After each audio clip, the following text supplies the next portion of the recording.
Na tunapenda kutaarifu umma ya kwamba kampuni ya sukari ya TPC kesho inazindua ujenzi wa mradi mpya, kiwanda cha distillery, kiwanda ambacho kinajengwa hapa TPC ili kuongeza mnyororo wa thamani wa mazao tunayoyalima hapa.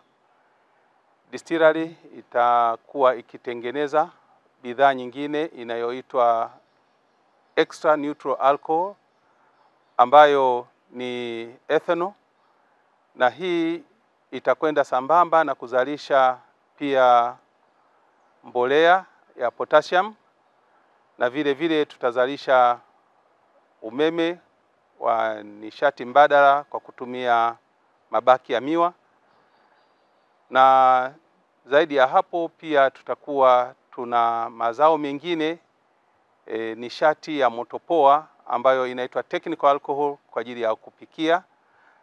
Nishati hii inakwenda kuondoa upishi kwa kutumia kuni na kutumia mkaa. Kwa hiyo mradi huu unaanza kujengwa na unatarajiwa kukamilika ifikapo mwezi Disemba mwaka 2026.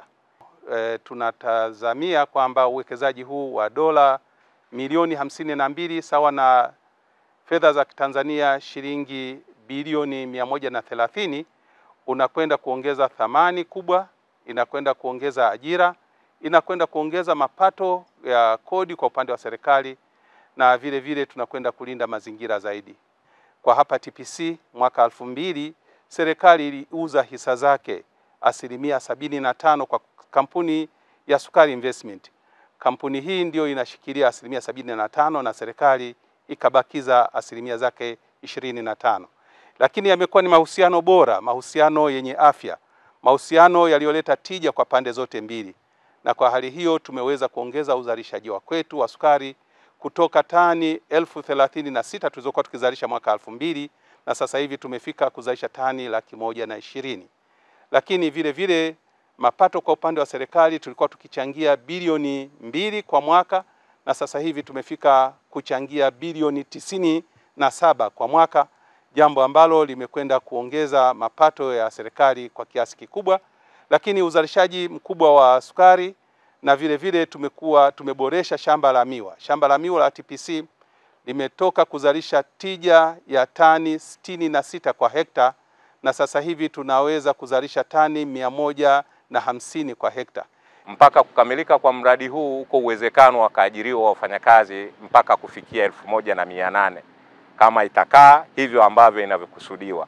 Kwa hiyo kama ni wafanyakazi 1800 utaona kwamba ni wafanyakazi wengi. Kulingana na tatizo la ajira nchini, tutakuwa tumepunguza asilimia kadhaa ya vijana wetu na ndugu zetu mbalimbali kwa kupata hiyo ajira. Lakini ile ajira faida yake kwa hawa wafanyakazi si kipato chao tu watakachopata. Tufahamu kwamba mtu mmoja anapopata kipato, kile kipato anakitazama yeye kama yeye, lakini nyuma yake kuna watu wengi ambao wanategemea kile kipato chake. Yule mtu ana watoto, ana ndugu, jamaa na marafiki, ana wazazi, si ndio? Lakini hata jamii inamtegemea. Kwa hiyo kile kipato kitakwenda kusaidia jamii kwa sehemu kubwa. Lakini isitoshe, tutakuwa tunapopata ile mishahara, wafanyakazi wanapopata ile mishahara, kile kipato wanachokipata katika jamii inayotuzunguka, kile kipato kitakuwa kinazunguka katika eneo letu.